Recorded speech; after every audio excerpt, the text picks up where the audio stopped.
पंढरी उभी दारी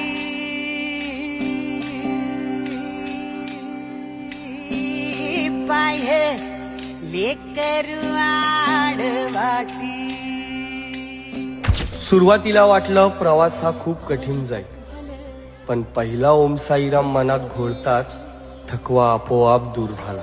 वाटेवर भेटणारे साई बंधू कधी थकलेल्या पायांना बळ देऊन जायचे हे समजायचंच नाही. यांच्याचमुळे जाणवायचं की ही साईवारी फक्त चालणं नाही, तर एकमेकांना साथ देणारी चालती साई बंधूंचा परिवार आहे.